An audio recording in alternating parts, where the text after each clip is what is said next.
El gran engaño de Lasso. Ante el Ecuador, Rafael Correa y Guillermo Lasso son enemigos a muerte, pero Lasso se reúnen periódicamente con Correa en su casa en San Borondón. Su contubernio se pactó porque tenían un enemigo común que era León Febres Cordero y el Partido Social Cristiano, como lo confirma Fabricio Correa en esta entrevista.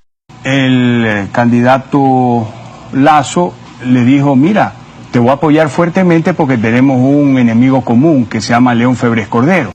Guillermo Lasso siempre ha tenido nexos políticos, familiares y económicos con Rafael Correa Delgado, como lo demostraremos en una serie de documentos y vídeos. Nexos económicos. Inmediatamente después de la posesión de Rafael Correa como presidente del Ecuador, el diario El Universo publica el martes 22 de mayo del 2007, pensiones se cobrarán en un banco. El Banco de Guayaquil es adjudicado en forma exclusiva para que maneje los depósitos de las pensiones alimenticias de todos los ecuatorianos.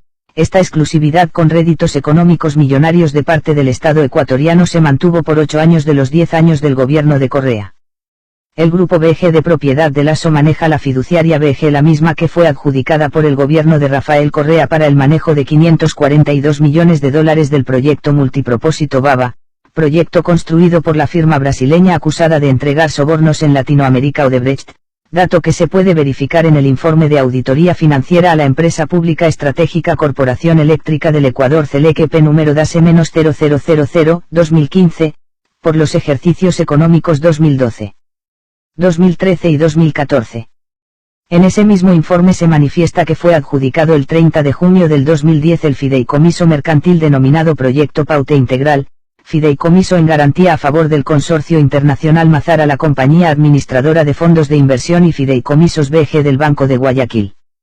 Pero la fiduciaria de Lasso no solo se le adjudicó estos megaproyectos, sino Correa le dio el manejo de los fondos de la empresa eléctrica Ambato y del puerto marítimo Libertador Simón Bolívar por 20 años por medio del Ministerio de Transporte y Obras Públicas.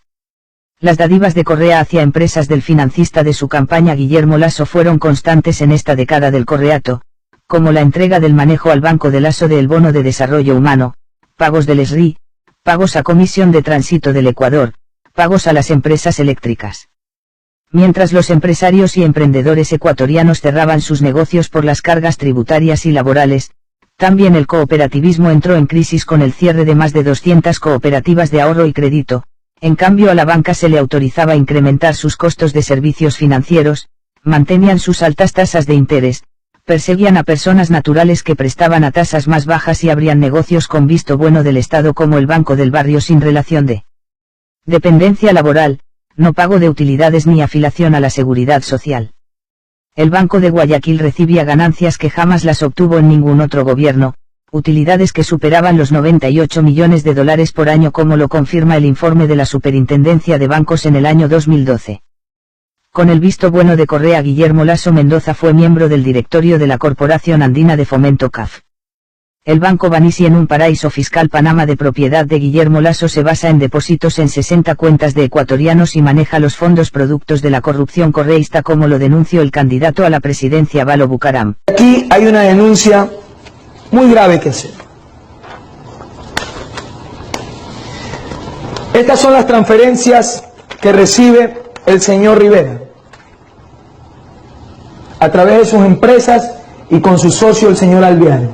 Gran parte de estos depósitos son hechos a través de una empresa Infinitium en el Banisi Bank de Panamá, de propiedad del señor Guillermo Lasso. Nexos familiares. Los nexos de Correa no son solo económicos sino familiares. Su hermano Javier Lasso Mendoza fue vicecanciller de Correa, representante de Correa en las Naciones Unidas y maneja todos los medios de comunicación públicos. El correísta Heriberto Glas Espinel, hermano del vicepresidente Jorge Glas, es el apoderado especial y presidente del Comité de Redistribuciones del Banco de Guillermo Lasso. El jefe de campaña de Guillermo Lasso es Eduardo Bonilla Salcedo, hermano de Viviana Bonilla Salcedo, la candidata a la alcaldía de Guayaquil por Alianza País.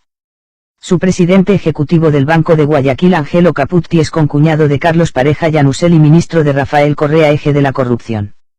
Su socio Galo García Feraún, miembro del directorio del Banco de Guayaquil, es padre de Diego García, actual Procurador General de la Nación.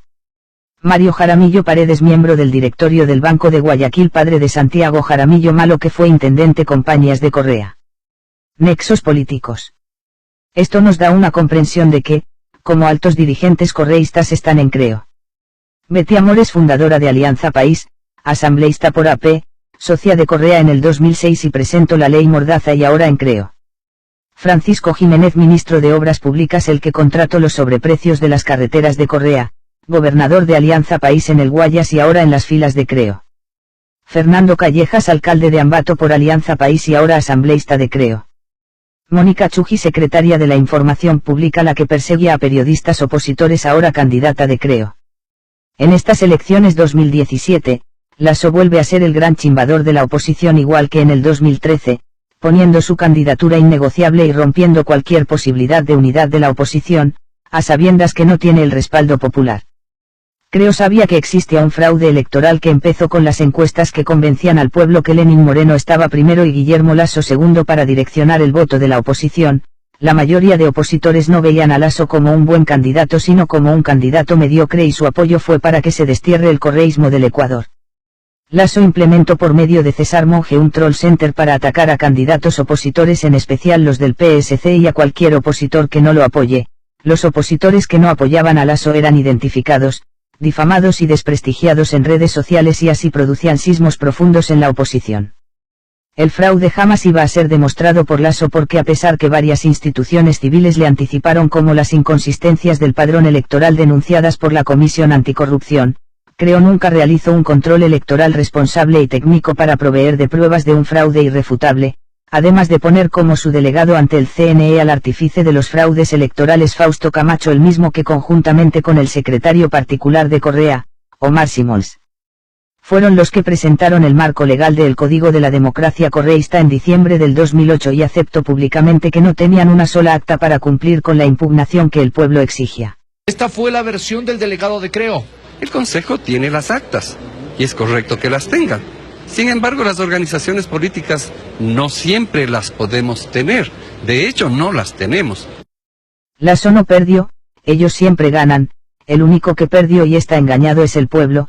Lenín Moreno asume una presidencia ilícita gracias a este tipo de contubernios torcidos y basada nuevamente en el fraude, el mismo que ha sido el común denominador desde el año 2008.